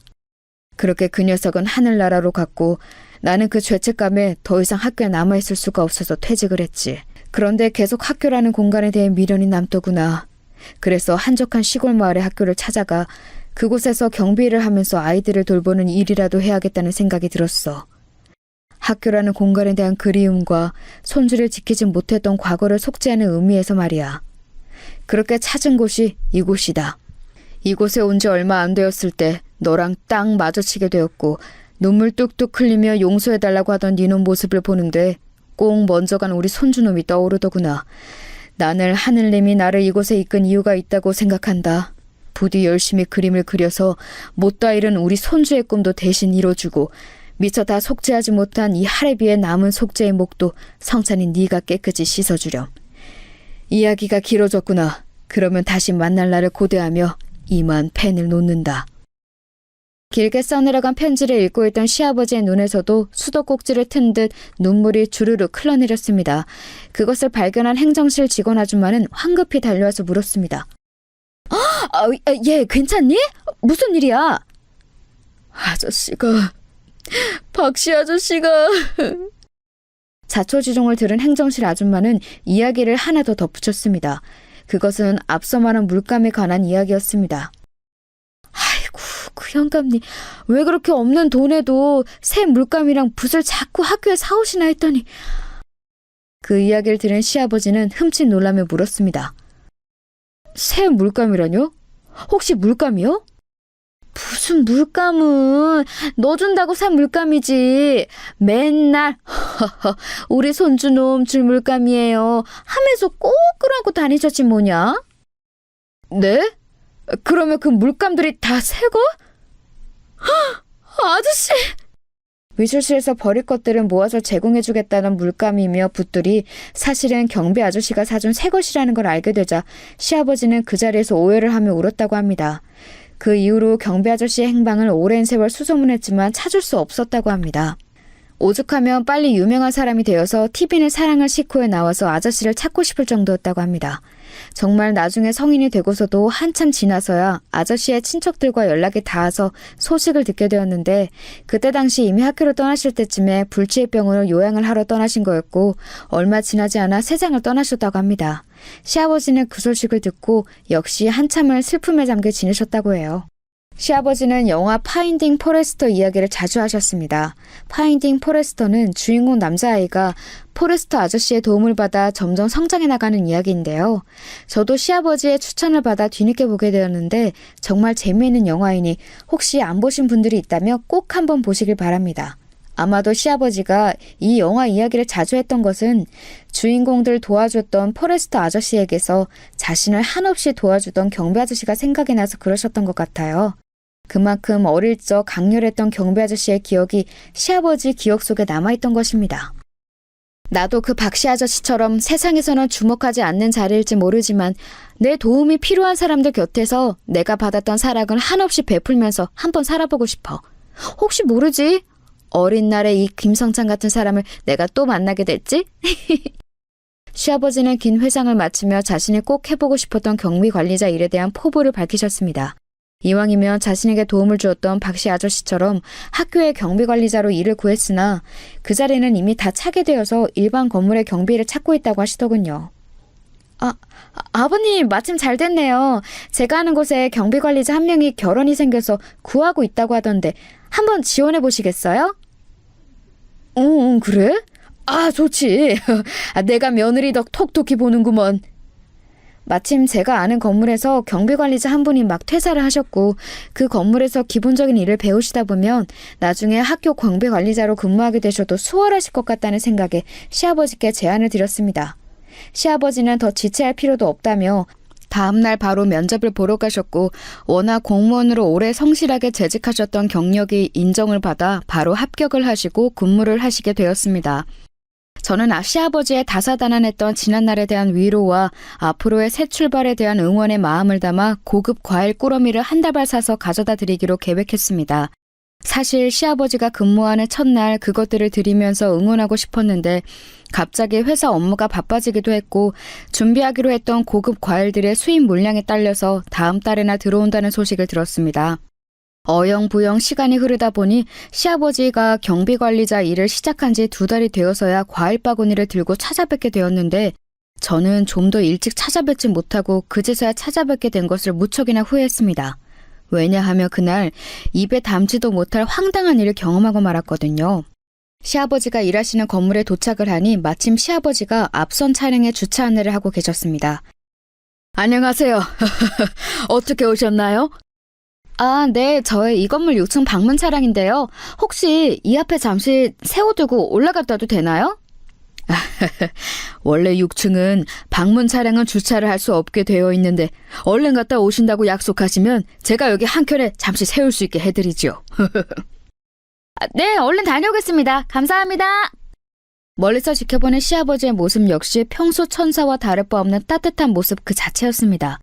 천사가 얼마 전까지는 선생님 옷을 입고 있다가 잠시 또 경비 아저씨 옷을 입고 있는 것 같았다고나 할까요? 그런데 그 평화를 깨는 한 목소리가 들려왔습니다.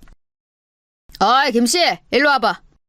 날카로운 목소리로 시아버지를 부르는 목소리가 들리는 쪽을 돌아보니 웬 시아버지보다도 나이가 한참 어려 보이는 남자가 손짓을 까딱까딱하면서 시아버지를 자기 쪽으로 부르지 않겠어요? 아이고, 최 실장님 오셨어요? 빨리 안 오고 뭐해? 아이고, 예. 어이, 김씨, 자꾸 이럴 거야? 여기다 주차 함부로 못 되게 하라고 몇 번을 말해, 어? 여기는 내가 되는 자리라고. 아이고, 죄송하기도 했습니다. 애초에 실장님 되실 자리는 옆에도 충분해 보여서, 게다가 이 손님들은 금방 내려온다고 하셔서. 헛소리 집어치지 못해? 앞으로 내가 되는데 옆에 차 없도록 해. 알겠어? 아니, 그래도 옆에 이렇게 남는 자리가 많은데 왜... 어허, 노인네가 왜 이렇게 말귀를 못 알아먹어?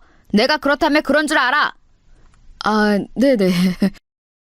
그 최 실장이라는 사람은 그렇게 그 자리에 손님들이 정차를 하면 안 되는 명확한 설명도 없이 시아버지에게 신경질만 잔뜩 부리고 자리를 떠났습니다.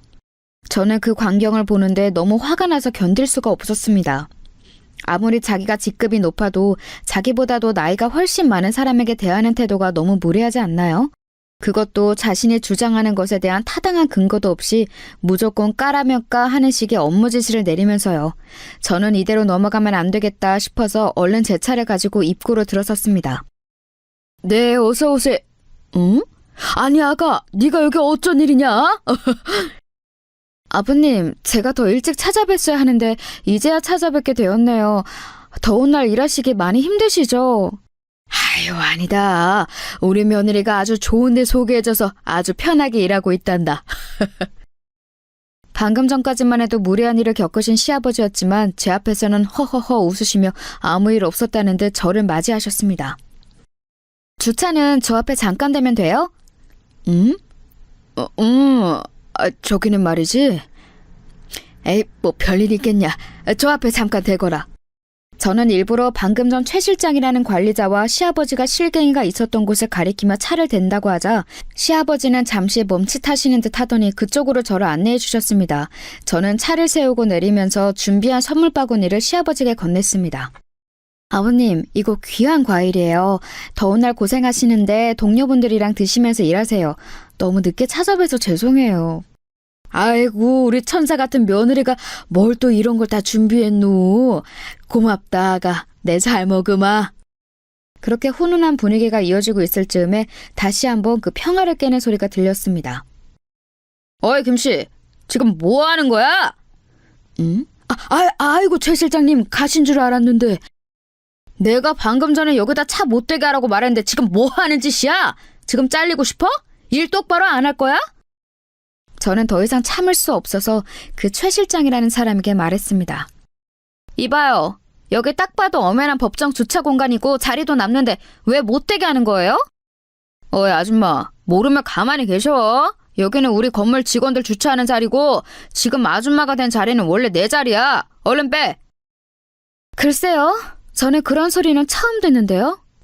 여기가 건물 관리자 주차 자리라고요? 저는 그렇게 지시한 적 없습니다만. 뭐? 아줌마가 뭘 한다고 나서길? 거기까지 이야기하는데 저 멀리서 누군가가 소란스러운 우리 쪽을 보며 불이 나게 달려왔습니다. 건물주님! 말도 없이 오기는 어떻게... 최 실장, 지금 뭐 하는 거야? 아니, 관리소장님, 오늘 휴가시라더니 여기는 어떻게... 아니, 그보다 건물주님이요? 그래, 얼른 인사드려. 자네가 이직한 지 얼마 안 돼서 처음 뵙나 본데 여기 6층부터 8층 쓰고 계시는 회사 대표님이시자 이 건물 건물주이신 최수진 대표님이셔.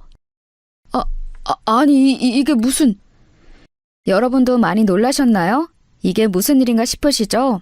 네, 제가 바로 시아버지가 경비관리자로 근무하고 계신 이 건물의 건물주입니다. 건물의 경비관리자 결혼이 생긴 것도 제가 건물주인이니 제일 빨리 알았고 시아버지가 그 일을 찾고 계신다고 하니 바로 소개할 수 있었죠.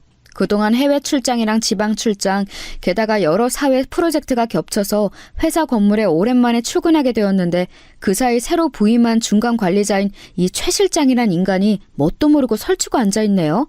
그것도 자기보다 한참 나이가 많으신 시아버지에게 막말을 퍼부어대면서요. 최 실장님? 그쪽이 이번에 새로운 시설관리실장이에요? 그쪽이 뭔데 이 자리에 차를 대라 마라. 그쪽 지정 자리다 주장하는 거죠? 여기는 제가 건물 지을 때부터 방문자 주차 공간으로 따로 빼놓은 공간이에요. 그리고 건물 직원들 주차는 관리소장님도 눈치 보면서 겨우 한 대 대고 있는데 당신이 뭔데 이 자리에 당신 차를 마음대로 세우며 게다가 건물 방문자들 차를 대라 말아야. 여기 이 김 선생님께서 어련히 알아서 잘하실까? 죄송합니다, 건물주님. 관리소장님, 오늘부로 시설관리실장 새로 알아보세요. 어디서 이런 무레배 같은 인간을 직원으로 채용하고 있어? 관리소장님께도 책임을 물을까요? 아닙니다, 건물주님. 제가 잘못했습니다. 최 실장 들었지? 내일부터는 안 나와도 되네. 건물주님, 제가 잘못했습니다. 용서해 주십시오. 최 실장은 저의 정체를 알고 나더니 바로 바닥에 무릎을 꿇으면서 애원했습니다. 제가 경솔했습니다. 한 번만 용서해 주십시오. 먹여 살릴 처자식들이 있습니다. 제발요, 건물주님. 먹여 살릴 처자식 있는 분이면 행동을 좀 더 조심하셨어야죠. 다른 직장 알아보세요. 아버님, 이따 뵐게요. 편하게 근무하시고 불편한 거 있으면 언제든 얘기하세요. 저는 일부러 최 실장이 들으라는 듯 시아버지께 인사를 드리고 획 돌아서서 사무실로 올라갔습니다. 건물주님, 제가 잘못했습니다. 건물주님. 애걸복걸하는 최 실장을 뒤로 하고 저는 제자리로 돌아와 앉았습니다. 감히 천사 같은 제 시아버지에게 이딴 식으로 무례하게 굴다니 잘려도 싸지요. 이쯤 되면 제가 어떻게 이 건물의 건물주가 되었는지 궁금하시죠?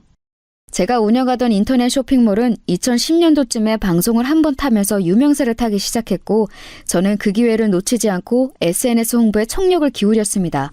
2010년 되면은 많이들 들어보셨을 페이스북이나 인스타그램이 막 붐을 일으키던 시기였거든요.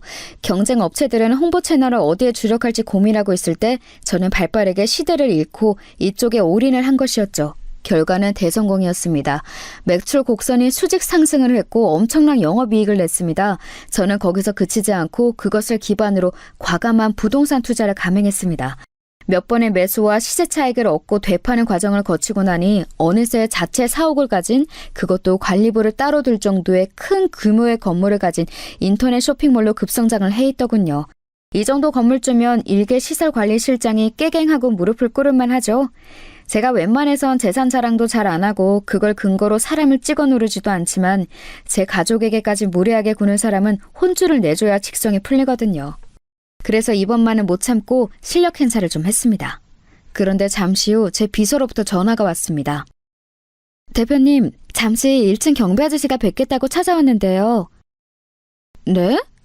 얼른 안으로 모셔요. 제가 올라온 데 얼마 안 있어 시아버지가 제 사무실로 찾아오신 것입니다. 아버님, 여긴 어쩔 일로 오셨어요? 우리 아가 이렇게 늠름하게 대표 자리에 앉아있는 걸 보니 내가 다 자랑스럽구나. 내가 올라온 것은 다름이 아니고 그 최 실장 있지 않니? 아, 네, 아버님. 제가 신경 못 써드려서 죄송해요. 미리 상황 파악하고 있었어야 하는데 다시는 이런 일 없도록 할게요. 정말 죄송해요. 아니, 그게 아니고 그 최 실장을 이번 한 번만 용서해주면 어떻겠니? 네? 그게 무슨 말씀이세요? 저뿐만 아니라 아버님한테도 그렇게 몰상식하게 굴었는데 그런 인간을 용서해주자고요? 그 최 실장 아들내미가 이번에 대학을 간다는구먼. 아들 학비 보태보겠다고 이렇게 한 푼 두 푼 벌어보고자 이번에 건물 관리직으로 자리를 구했나 본데 우리가 야멸차게 잘라버리면 그 아들은 불쌍해서 어떡하누? 아니, 아버님도 참, 그건 그네들 사정이죠. 그렇게 간절한 상황이었으면 주변 사람들한테 좀 잘하던가요. 자기보다도 훨씬 나이 많은 아버님한테도 무례하게 굴고 제 정체를 알기 전까지 아줌마네 뭐네 사태질하면서 반말도 막 하고요. 그런 인간한테 자비를 베풀 필요가 있을까요? 그러지 말고 한 번만 봐줘. 이제 너랑 내 정체도 알게 되었으니 예전처럼 막대하지 못할 게다. 힘을 가진 사람이 자비를 베풀 줄 알아야 이 사회가 좀 더 아름다워지지 않겠니? 만일 오래전에 미술신 비품 훔치던 좀도둑에 불과했던 나를 용서해줬던 경비 아저씨가 없었더라면 오늘의 나도 내 아들도 없었던 것처럼 말이다.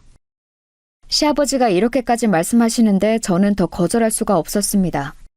알겠어요, 아버님. 대신에 최 실장 그 사람 한 번이라도 더 말썽 일으키면 진짜 가차없이 자를 거예요. 아셨죠? 그래, 내가 잘 타일러 보마. 역시 우리 며느리가 아주 자비가 넘친단 말이야. 고마워. 자신에게 무례하게 군 사람의 선처를 부탁하는 것도 놀라운데 그 선처에 대해 오히려 자신을 고맙다고 말씀하시는 시아버지의 모습을 보면서 석가모니, 마호메트, 공자, 예수의 4대 성인에 시아버지 한 분을 더 보태서 5대 성인을 만들어야 맞지 않을까 하는 생각이 들었습니다. 그렇게 잘릴 뻔한 위기를 가까스로 모면한 최 실장은 요새 어떻게 지내냐고요? 말만 중간 관리자일 뿐 말단 경비인 시아버지에게 꼼짝을 못한다고 합니다. 시아버지를 볼 때마다 두 손을 공손하게 모으고 90도로 인사를 한다고 해요. 저도 지나가다가 그 인사하는 모습을 몇 번 목격했는데요. 볼 때마다 얼마나 통쾌한지 1.5리터 사이다를 원샷으로 들이키는 느낌이 듭니다. 이 사건이 있었던 게 벌써 1년이 지났네요. 그때부터 지금까지 하루도 쉬지 않고 성실하게 일하신 시아버지는 이제 미뤄왔던 세계 미술관 투어를 본격적으로 계획하고 계십니다. 이 여행이 끝난 뒤에는 그토록 하고 싶었던 초등학교 경비관리자 일에 다시 문을 두드려 보신다고 하네요. 저희가 돈을 좀 보태드린다고 몇 번을 말씀드렸는데도 끝끝내 온전히 자신의 돈으로 다녀오시겠다고 고집을 부리셔서 저희가 두 손 두 발 다 들었습니다. 대신 이번 가을쯤에는 뉴욕 미술관 투어를 돌고 계실 예정이라고 해서 그 일정만 저희가 돈을 보태기로 하고 저희 부부도 그때 휴가를 내서 합류하기로 했습니다. 아들이랑 꼭 해외 미술관 여행을 가보고 싶었는데 며느리까지 같이 해서 가면 너무 좋겠다며 아이처럼 좋아하셨습니다. 저는 천사 같은 시아버지의 앞날을 한없이 응원합니다. 자신에게 침을 뱉는 무례한 사람에게도 용서와 사랑을 베풀 줄 아는 시아버지는 은퇴 이후에도 세상의 빛을 밝게 비추며 자신의 주변 사람들을 행복하게 만들면서 살아가실 것입니다. 저희 부부도 그런 시아버지를 본받아 세상의 빛이 되는 사람들로 살아가 보려고요. 제가 준비한 사연은 여기까지입니다. 모두 좋은 하루 보내세요.